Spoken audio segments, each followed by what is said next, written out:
धनंजय मुंडे यांच्याबद्दलचं माझं वक्तव्य हे अजाणतेपणातून होतं. मला या क्रूरतेची जाणीव झाली. न्यायालयाला मी प्रार्थना करतो की आरोपींना लवकरात लवकर शिक्षा मिळावी. ही वाक्य आहेत क्षेत्र भगवानगडचे महंत नामदेव शास्त्री यांची.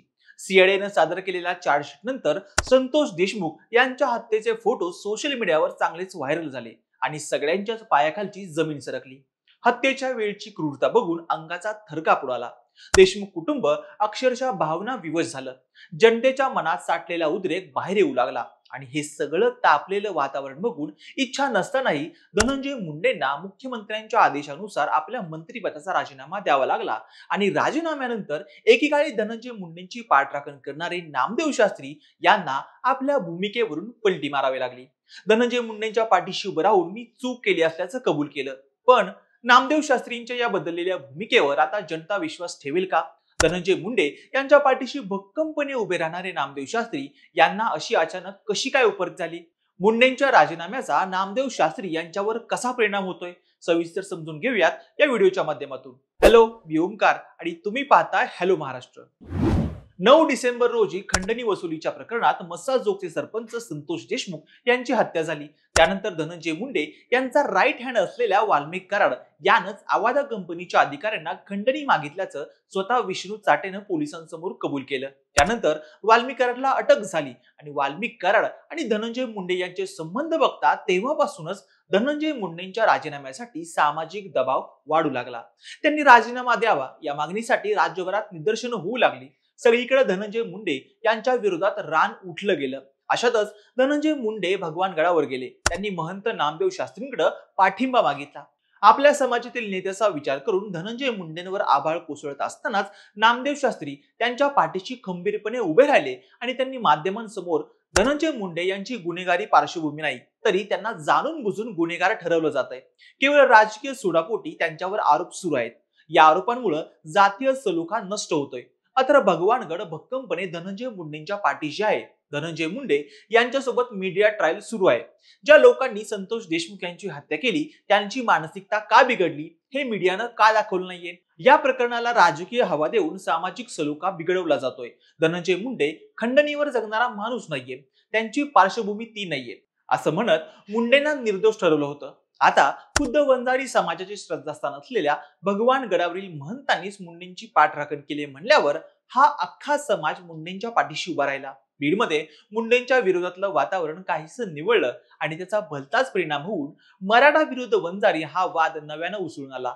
पण या सगळ्यात तेव्हा धनंजय मुंडे यांचा राजीनामा टाळण्यामागं आणि त्यांना मंत्रिपदाच्या खुर्चीत चिटकून बसण्यामध्ये नामदेव शास्त्रींचा सिंहाचा वाटा ठरला. त्यानंतर संतोष देशमुख यांच्या कुटुंबियांनी, विशेष करून त्यांचे भाऊ धनंजय देशमुख आणि मुलगी वैभवी देशमुख यांनी भगवानगडावर जाऊन नामदेव शास्त्रींची भेट घेतली आणि त्यांना परिस्थितीचं गांभीर्य, हत्येची भीषणता आणि गुन्हेगारांची क्रूर मानसिकता याबद्दलची माहिती दिली.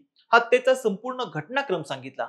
तेव्हा या महंत नामदेव शास्त्रींनी सुद्धा पलटी मारत भगवानगड हा संतोष देशमुख या कुटुंबियांच्या पाठीमागे आहे आणि त्यांना लवकरात लवकर न्याय मिळावा अशीच माझी इच्छा आहे असं सांगितलं होतं. पण हे सगळं जरी असलं तरी त्यांनी यात कुठेही धनंजय मुंडेंची पाठराखण करणं सोडलं नव्हतं. त्यांच्या संपूर्ण भूमिकेतून त्यांच्या मनात धनंजय मुंडे यांच्याबद्दल सॉफ्ट कॉर्नर स्पष्टपणे दिसून येत होता आणि त्यानुसार त्यांनी वंजारी समाज, ऊसतोड कामगार आणि बीडमधील जनतेच्या मनातला धनंजय मुंडेंबद्दलचा राग कमी करण्याचा प्रयत्न सुद्धा केला होता आणि यातून मुंडेंची निर्दोष मुक्तता व्हावी अशी शास्त्रींची भावना असल्याचं जाणवत होतं. मात्र आता सीआयडीच्या चार्जशीट मधून संतोष देशमुख यांच्या हत्येचे, गुन्हेगारांच्या क्रूरतेचे फोटो सोशल मीडियावर चांगलेच व्हायरल झाल्यानंतर धनंजय मुंडेंना तर राजीनामा देण्यावाचून गत्यंतरच उरलं नाहीये आणि त्यांच्या राजीनाम्यानंतर तेव्हाच मुंडेंची पाठराखण करणाऱ्या नामदेव शास्त्रींना नागरिकांनी चारी बाजूने घेतलं. मुंडेंची बाजू घेतल्याबद्दल त्यांच्यावर सोशल मीडियाद्वारे टीकेचा भडीमार होऊ लागला. नामदेव शास्त्री, संतोष देशमुख यांच्या निर्गुण हत्येचे फोटो पाहण्याची तुमची हिंमत होईल का असे प्रश्न विचारून त्यांना टार्गेट केलं गेलं. या प्रश्नाच्या सततच्या भडीमारामुळे शास्त्रींना अक्षरशः पळताभुई थोडी झाली.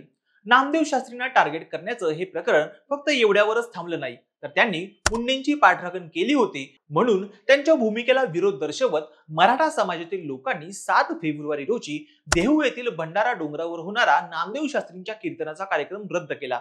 यावेळी मराठा समाजाने नामदेव शास्त्रींच्या विरोधात आक्रमक भूमिका घेतली आणि आता आपल्यावर एवढ्या तीव्र स्वरूपात होणारी टीकेची झोड बघून नामदेव शास्त्रींनी रातोरात आपली भूमिका बदलली आणि धनंजय मुंडे यांच्याविषयीचं माझं वक्तव्य हे अजाणतेपणातून होतं. पण दुसऱ्या दिवशी जेव्हा धनंजय देशमुख परिवार गडावर आले तेव्हा त्यांनी जाण करून दिली, तेव्हा या क्रूरतेची जाणीव झाली.